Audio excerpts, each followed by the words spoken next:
감성경제방송 돈다방 미쓰리 2월 24일 목요일 방송 시작하겠습니다. 평소에 새날 프로그램을 애청하시는 분들은 23일 수요일 방송을 보시다가 깜짝 놀라셨을 겁니다. 미쓰리가 나왔거든요. 예, 갑작스럽게 출연이 결정이 돼서 여러분들께 미리 공지를 내드리지 못했고요. 근데 사실 제가 더 놀랐어요. 왜냐하면 방송이 끝나고 정말로 많은 돈다방 미쓰리 애청자님들께서 연락을 주시는 거예요. 미쓰리, 나 운전 중에 새날 보고 있는데, 미쓰리, 나 퇴근한 다음에 새날 보고 있는데, 미쓰리, 나 평소에 새날 재밌게 보고 그런데, 네가 왜 거기서 나와? 뭐 이러시더라고요. 그래서 굉장히 신기하고 놀랍고 반갑고 그리고 한편으로는 미쓰리와 마음이 같구나 하는 생각을 했습니다. 예, 방송 되게 재밌게 하고 왔고요. 출연 소감을 좀 간단하게 말씀을 드리면 미련이 엄청 많이 남는 방송입니다. 왜냐하면 돈다방 미쓰리를 오랫동안 애청하신 분들은 제가 카메라 앞에 방송을 출연하는 거는 굉장히 오랜만이고 그리고 최근 저는 완전히 이제 그 방송에 대한 미련을 내려놓지 않았겠습니까? 그래서 정말 그 제 옷장을 보면은요, 옷이 거의 없어요. 왜냐면 그 전에는 이제 혹시 이제 카메라 앞에 나가는 방송을 하지 않을까 그래서 어떤 출연이 결정이 되면 의상부터 먼저 준비하고 막 그랬는데 이제 방송을 이제 내려놓다 보니까 옷 다 버렸거든요. 정말 평소에 뭐 제가 뭐 어디 차 타고 나갈 일도 없고 그러니까 검정색 추리닝만 입고 다니다가 갑작스럽게 출연 결정이 나서 준비도 좀 의상이나 뭐 이런 것도 머리 스타일도 좀 준비도 안 됐고 그리고 그 방송의 메인 주제가 김건희의 도이치모터스 주가 조작에 관련된 이야기잖아요. 그래서 미쓰리만이 전할 수 있는 이야기를 좀 해드리고 싶어서 준비를 되게 많이 했어요. 근데 이게 부작용이 뭐냐면 일단 여러분들뿐만 아니라 새날을 청취하시는 분들뿐만 아니라 저 또한 새날의 애청자다 보니까 제가 좋아하는 프로그램에 제가 출연을 하게 됐어요. 그러니까 설레기도 하고 긴장도 되고 그리고 무엇보다 제가 출연해서 방송을 망치면 어떻게 하지라는 걱정도 되고 방송을 망치지 않기 위해서 열심히 준비를 해야지. 그냥 밤새도록 준비를 하다 보니까 이게 막 정말 정신이 없는 것까지 한잠도 못 잤습니다. 그래서 한 오후 2시까지 나 정말 5시에 카메라 앞에 쓸 수 있을까? 할 정도로 아무 생각이 없더라고요.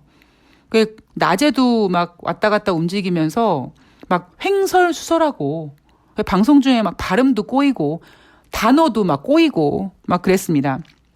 그리고 무엇보다 이제 도이치모터스 주가 조작에 대해서 미쓰리가 전하고 싶은 내용이 제대로 전달이 되지 않았어요. 예, 뭐 그래도 예쁘게 봐주셔서 미쓰리 뭐 이해가 쉬워요라고 해주시는 분도 계시지만 저는 제 성에 좀 차지 않아서 그래서 제가 오늘 방송이 이제 이 방송을 올려드린 다음에 번외로 도이치모터스 주가 조작에 대해서 좀 포인트를 다시 한번 제가 잡아드리는 방송을 올려드리겠습니다. 그러니까 제가 올려드리는 이유는 뭐냐면 어제 새날에서도 말씀을 드렸는데 뭐 거래 내역 이런 거에 대해서 뭐 통정 거래했다는 등 고가로 이미 매집을 하면서 어떤 개인들을 홀렸다는 등 여러 계좌로 매매를 했다는 등 이런 거는 누가 봐도 주가 조작입니다. 그런데 문제는 뭐냐면 그거를 김건희 씨가 안 했다라고 해버리면 사실 지금 다 언론이나 검찰이 커버해주고 있잖아요. 하물며 이게 원래 경찰에서 조사했을 때는 김건희라는 이름이 등장하고 김건희가 주포로 등장한다라는 그 사실이 다 있음에도 불구하고 지금 그게 명백하게 소환 조사가 되지 않고 있고 그래서 지금 그걸 다시 검찰에서 이래저래 알아보고 있지만 제가 봤을 때는 지금 상황으로는 주가 조작을 아무리 외쳐도 확실한 뭔가 뭐라 그럴까요? 그럼 물증 같은 게 없으면 물증이 있어도 지금 검찰이 아니라고 우기고 있으니까 물증보다 제가 법은 잘 모르지만 왜 그런 거 있잖아요. 이 사람이 이런 행동을 한 것이 정당한 게 아니라 이거 뭔가 하는 꼬라지가 이거 이렇게 하기에는 이거 좀 이상하지 않아? 어떤 그런 의도에 대해서 저는 그 부분이 전달이 돼야 된다고 생각을 하거든요. 그래서 그 부분에 대해서 제가 어제 방송을 보지 못하신 분들, 그러니까 새날 방송을 보지 못하신 분들은 아쉬워하지 마시고요. 제가 번외편으로 올려드리도록 하겠습니다. 그리고 나 그 방송 못 봤어 아쉬워하는 분들은 걱정하지 않으셔도 됩니다. 제가 2월 28일 월요일 새날 방송에 또 출연합니다. 그때 여러분들께서 꼭 봐주시면 될 것 같습니다. 자, 네, 참 이상하게 방송을 좀 접으려고 하면 방송제의가 들어오고 방송을 접으려고 하면 방송제의가 들어오고 제가 그렇게 지금 끌려다닌 지가 지금 10년이 넘게 이러고 있습니다. 자, 어쨌든 뭐든지 주어진 일에 최선을 다하고 누가 시켜서 그다음에 주어진 일이라서 잘하기보다는 제 스스로의 어떤 완성도와 만족도를 위해서 열심히 하도록 하겠습니다. 뉴욕 증시 마감 현황을 좀 살펴볼 거고요. 오늘 방송의 주된 포인트는 이런 거죠. 아마 지금 여러분들 상당히 난감하고 힘들지 않으십니까? 그러니까 3,200포인트, 3,300포인트였을 때는 아마 많은 투자자분들께서 설레임이 많으셨을 거예요. 더 가겠지. 그들이 얘기하는 대로 3,700포인트 가겠지. 3,700포인트 간다고 외치는 전문가들을 향해 미쓰리는 말도 안 되는 소리예요. 허공에 삽질하는 소리예요. 라고 하지만 미쓰리가 이번은 잘못 예상했겠지. 이렇게 생각하시면서 기대를 많이 하셨겠죠. 그런데 지금 상태는 미쓰리가 말씀드린 대로 3,000포인트는 이제 굉장히 두꺼운 저항선이고 쉽지 않고 어렵고 이건 시작이고 이런 부분에 있어서 정말 미쓰리가 예상하고 있는 것이 현실로 펼쳐질 것 같은 그런 공포심이 많으실 거라고 생각을 합니다.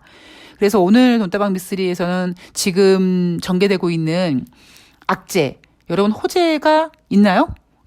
있습니다. 여러분들이 못 찾으시는 거예요. 그리고 언제든지 악재는 호재화 될 수 있다라는 점을 명심하시고요. 악재에 대해서 좀 점검을 다시 한번 해보도록 하겠습니다.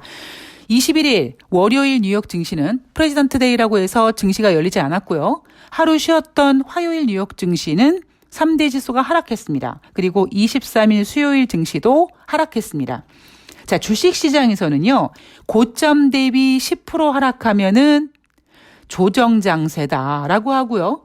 고점 대비 20% 하락하면 약세장이다라고 합니다. 물론 이런 얘기는 다 의미 없고 쓰잘데기가 없습니다. 왜냐하면 당장 여러분 다우지수가 약세장에 진입했어요 여러분 라고 했는데 갑자기 휙 올라가가지고 그 하락폭을 확 축소해버리면 약세장에서 탈출한 거네요. 그죠? 그러니까 결국 이런 말장난에 여러분들께서 홀리실 필요는 없는 거고요. 그래도 뉴욕 증시의 어떤 마감 현황을 쓰는 기자분들에게는 한 줄이 굉장히 아쉬운 이 마당에 어떤 그러한 이론들이 굉장히 필요할 수 있겠죠. 자, 그리고 참고로 우리가 강세장을 황소장이라고 하고 약세장을 곰장이라고 하잖아요. 왜 그럴까? 아마 여러분들께서 아시는 분도 계시겠지만 저는 사실 지금 이제 우리가 알고 있는 강세장과 약세장에 비유되는 동물들 별로 저는 사실 그닥 그렇게 와닿지가 않거든요. 황소장은 왜 강세장이라고 불리냐? 황소가 무언가를 들이받을 때 머리를 수그리 쭉 숙이다가 고개를 이렇게 쳐들지 않습니까? 그래서 무언가를 들이받죠. 그래서 강세장은 뭔가를 들이받기 직전에 소가 고개를 숙여서 그 뿔을 들이대고 고개를 번쩍 드는 그 모습을 보고 주식시장이 그렇게 확 올라가는 모습을 유사하게 비유해서 황소장을 강세장이라고 하고 또 약세장 같은 경우에는 곰이 서서 무언가를 공격할 때 팔을 들고 위에서 아래로 이렇게 긁어내리면서 공격을 한다. 그래서 그 곰이 무언가를 공격할 때 움직이는 손의 모션을 보고 그게 주가가 이렇게 하락하는 거를 보고 약세장이라고 한다는 거죠. 근데 여러분 솔직히 그거 이렇게 와 닿으십니까? 그러니까 저는 그냥 갖다 붙인 것 같은 느낌이 좀 들고요. 혹시 약세장과 강세장을 황소와 곰에 그 비유하게 된 어떠한 그 이유가 좀 다른 게 있지 않나, 뭐 이런 의심도 좀 하게 됩니다. 뭐 여하튼,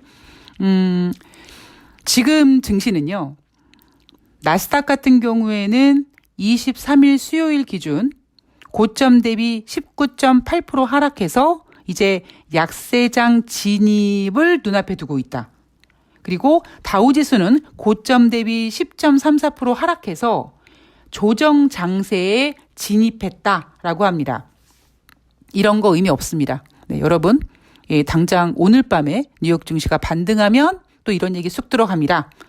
자, 경제 지표를 좀 보면은요, 12월 전미 주택가격지수 연율 18.8% 증가했다.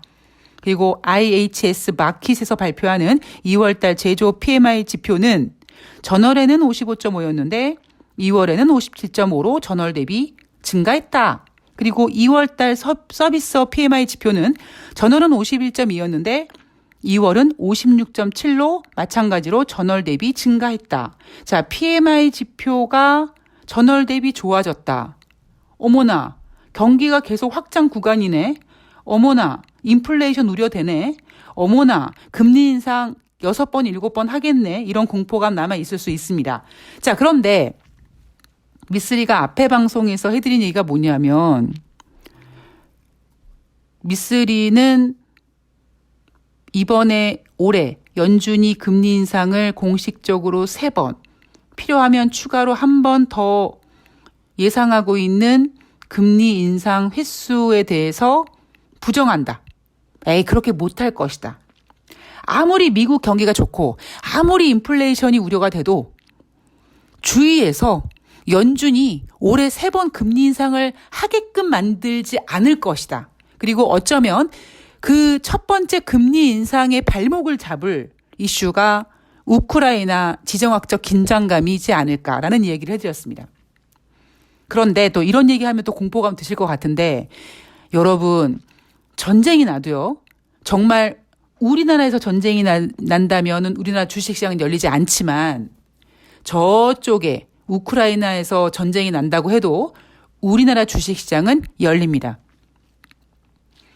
9.11 테러 때 정말 모든 전 종목이 하한가를 갔지만 또 깊이 빠진 만큼 깊이 반등한다고, 이런 지정학적 리스크는 또 어느 정도 시간이 되면 희석이 됩니다. 자, 우크라이나 사태를 좀 보면은요, 아직 전면전을 하는 것 같진 않죠? 예.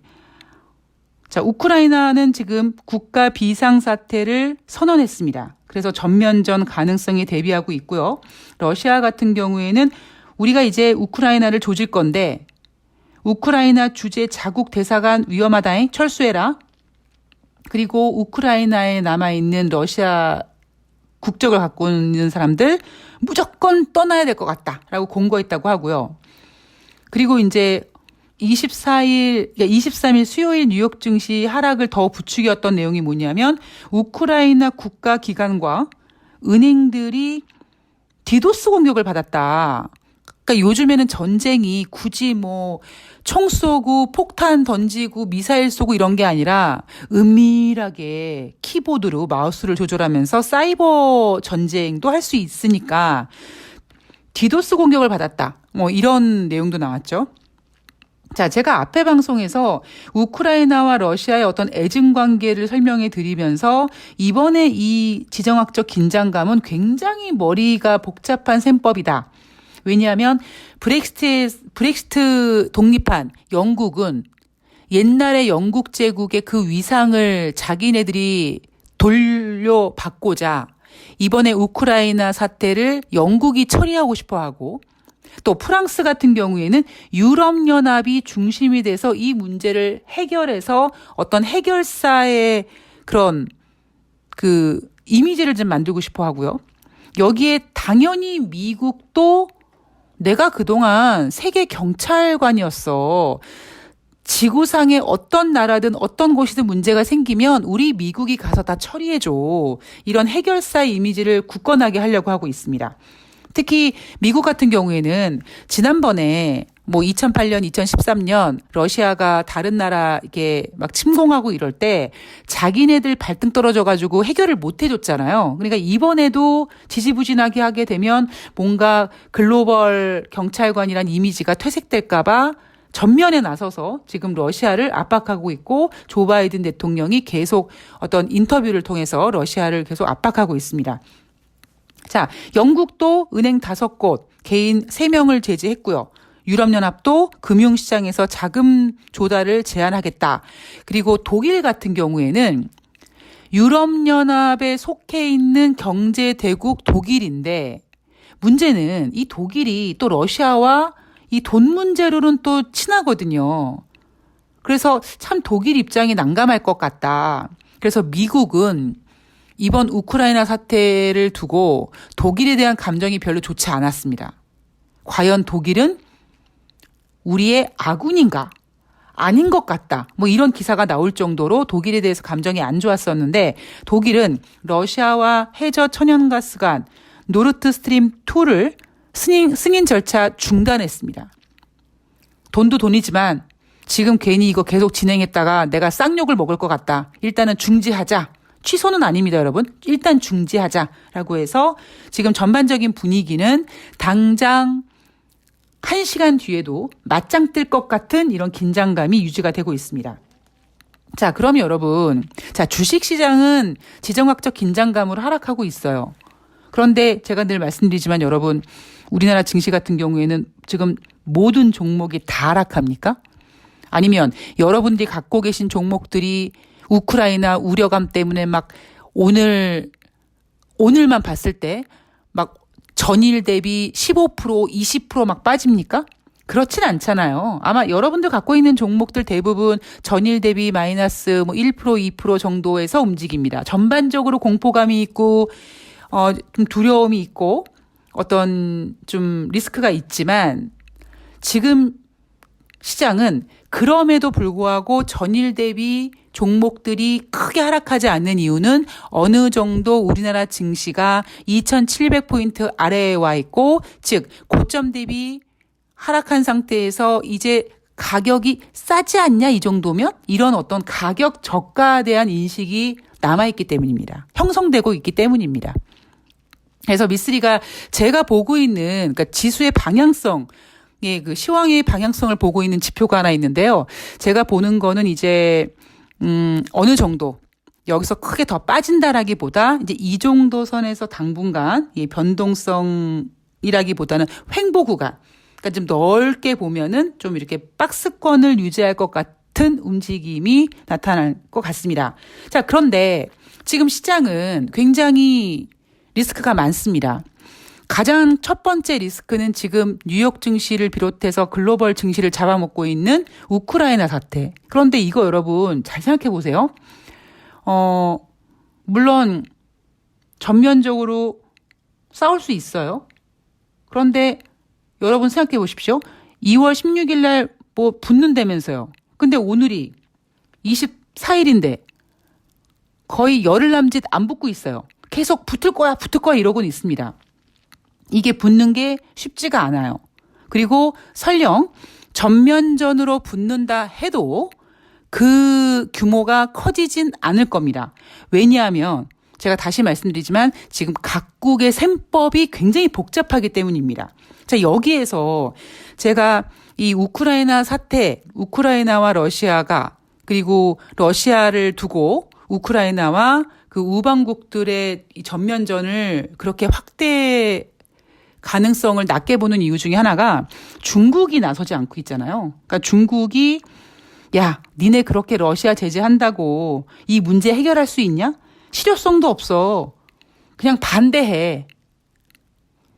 우린 반대할 거야.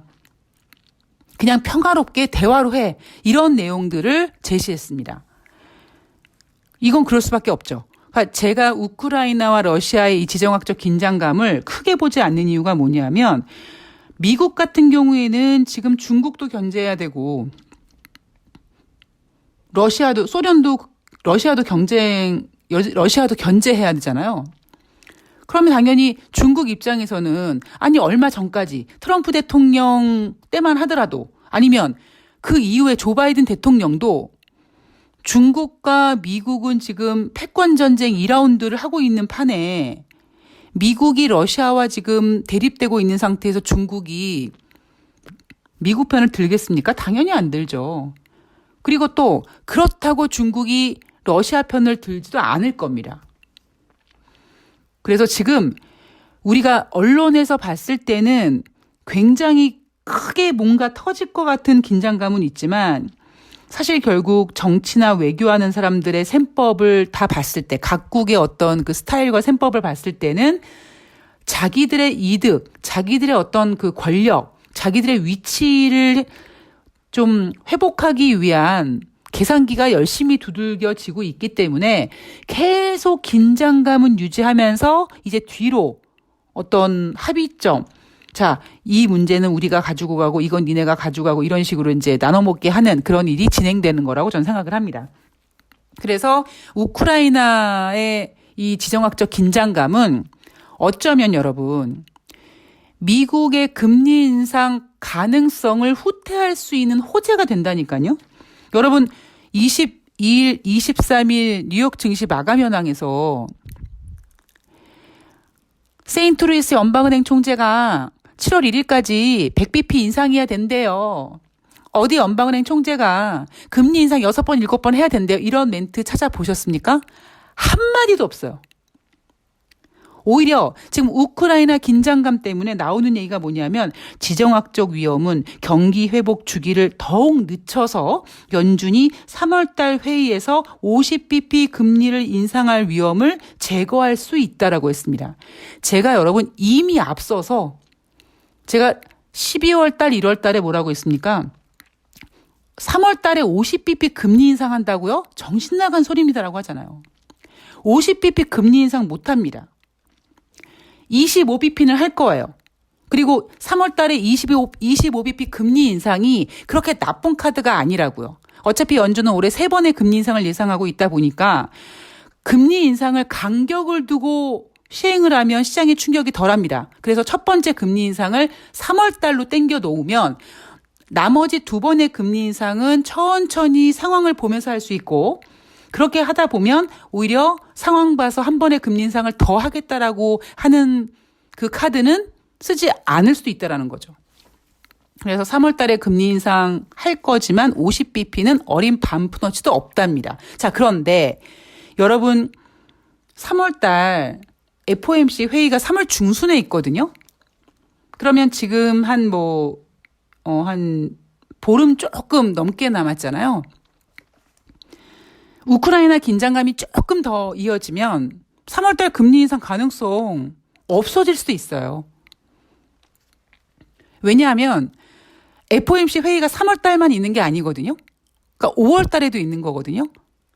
그래서 맨 처음에 금리 인상을 6월달에 생각을 했었기 때문에 우크라이나 사태가 조금 더 이 긴장감이 이어져서 금리 인상하기가 좀 어려울 것 같다. 증시가 많이 빠진다라고 했을 때 연준은 2022년 첫 번째 금리 인상을 굳이 3월이 아니라 5월 달에 할 수도 있다라는 또 가능성이 제시될 수 있다라는 거죠. 증시에서 가장 걱정되는 거는 금리 인상입니다. 근데 우리가 그동안 증시가 이 우크라이나 사태 전에 하락했던 이유가 뭡니까, 여러분? 미국이 금리 인상을 1월 달에 하면 안 될, 1월 달에 하면 어떻게 하지? 3월 달에 50bp 하면 어떻게 하지? 올해 6번, 7번 하면 어떻게 하지? 이거였잖아요.